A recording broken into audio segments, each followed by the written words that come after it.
तभी मनेगा मानव अधिकार। सब बातों का एक ही साथ खुशियों से बनता है संसार। दर्द में दोगे जो तुम प्यार, वक्त की ना पड़ेगी मार। कर लो तौबा 1000, तोड़ दो नफरत की दीवार। मानव अधिकार दिवस के उपलक्ष्य में उपस्थित सभी को मेरा नमन। आज हम मानव अधिकार दिवस के मौके पर जानेंगे कि मानव अधिकारों की शुरुआत कहां से हुई और मानव अधिकार होते क्या हैं और इनको कहां तक राष्ट्रीय और अंतर्राष्ट्रीय स्तर पर इनको संरक्षित किया गया है।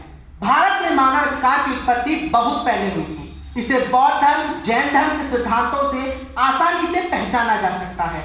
हिंदू धार्मिक पुस्तकों और गीता, वेद, अर्थशास्त्र और धर्मशास्त्र जैसे धार्मिक ग्रंथों में भी मानव अधिकारों के प्रावधान शामिल हैं।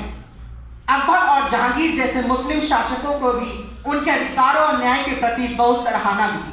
प्रारंभिक ब्रिटिश काल के दौरान लोगों को कई अधिकारों का भारी उल्लंघन सहना पड़ा और इसके कारण भारत में आधुनिक मानव अधिकार न्याय शास्त्र का जन्म हुआ। 24 जनवरी 1947 को संविधान सभा ने सरदार पटेल की अध्यक्षता में एक मौलिक अधिकारों पर एक सलाहकार समिति बनाने के लिए मतदान किया।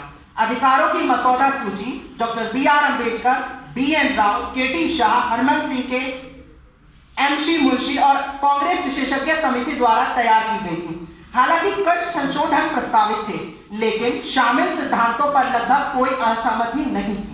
मानव अधिकारों की सार्वभौम घोषणा में दिए गए अधिकारों लगभग पूरी तरह भारतीय संविधान में या तो मौलिक अधिकारों के रूप में या फिर राज्य के नीति निर्देशकों के रूप में शामिल हैं। मोतीलाल नेहरू जी ने समिति रिपोर्ट 1926 में 19 मौलिक अधिकारों को शामिल किया गया था, जिनमें से 10 मौलिक अधिकारों में आते हैं, जबकि उनमें से 3 मौलिक कर्तव्य के रूप में शामिल किए गए हैं।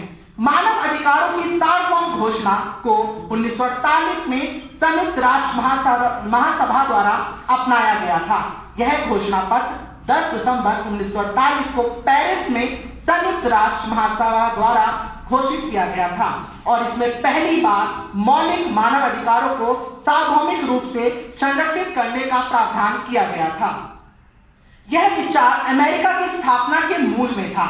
170 से अधिक वर्षों के बाद, द्वितीय विश्व युद्ध और नरसंहार के बाद, इस विचार ने दुनिया को मानव अधिकारों की सार्वभौमिक घोषणा को स्थापित करने के लिए एक साथ लेकर आया और आज यह विचार उन लाखों लोगों के दिल में धड़कता है जो उस जन्मजात स्वतंत्रता के लिए मार्च करते हैं, लड़ते हैं और बलिदान देते हैं, जिसके हम इंसान होने के नाते हकदार हैं। दुनिया भर में चीन से लेकर बर्मा तक, अफगानिस्तान से लेकर ईरान तक, इथोपिया से लेकर यूक्रेन तक और उससे भी आगे साहसी लोग सत्ता के दुरुपयोग के खिलाफ खड़े हो रहे हैं, अपने जीवन के खतरों के बीच मजबूत बने हुए हैं और अपनी मौलिक स्वतंत्रता के उल्लंघन के लिए खिलाफ बोल रहे हैं। यूडीएचआर में प्रस्तावना और 30 लेख शामिल हैं जो मौलिक मानव अधिकारों और स्वतंत्रता की एक विस्तृत श्रृंखला निर्धारित करते हैं, जिसके हम सभी दुनिया भर में हर जगह हकदार हैं।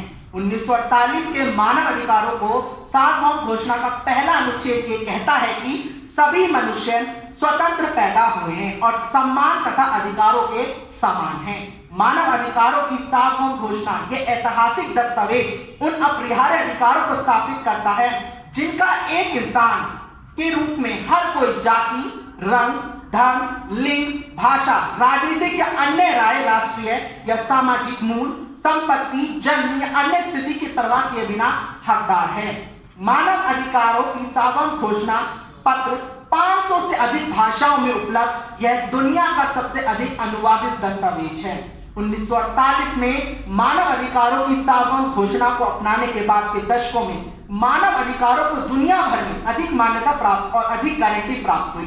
यूडीएचआर ने तब से मानव अधिकार संरक्षण की एक विस्तृत प्रणाली की नींव के रूप में कार्य किया है, जो आज विकलांग व्यक्तियों, स्वदेशी लोगों और प्रवासियों जैसे कमजोर समूहों पर भी ध्यान केंद्रित करता है। मानव अधिकार अंतर्राष्ट्रीय और राष्ट्रीय दोनों कानूनों द्वारा संरक्षित हैं। भारत में भी कई मानव अधिकार भारतीय संविधान में दिए गए हैं, जैसे समता का अधिकार। समता का अधिकार सभी नागरिकों के लिए समान अधिकार सुनिश्चित करता है।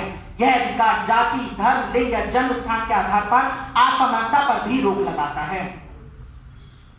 भेदभाव से मुक्ति का अधिकार, जीवन से स्वतंत्रता, व्यक्तिगत सुरक्षा का अधिकार, गुलामी से मुक्ति का अधिकार, अत्याचार और अपमानजनक व्यवहार से मुक्ति का अधिकार, कानून के समक्ष एक व्यक्ति के रूप में मान्यता का अधिकार, कानून के समक्ष समानता का अधिकार, सक्षम न्यायाधिकरण द्वारा उपचार का अधिकार और आदि कई मानव अधिकार भारतीय संविधान में शामिल किए गए हैं। और इसी के साथ मैं अपने शब्दों को यही रोकना चाहूंगा, कभी मत छीनो इंसान के बुनियादी अधिकार, कभी मत छीनो इंसान के बुनियादी अधिकार। नफरत हारेगी जब बढ़ेगा इस दुनिया में प्यार।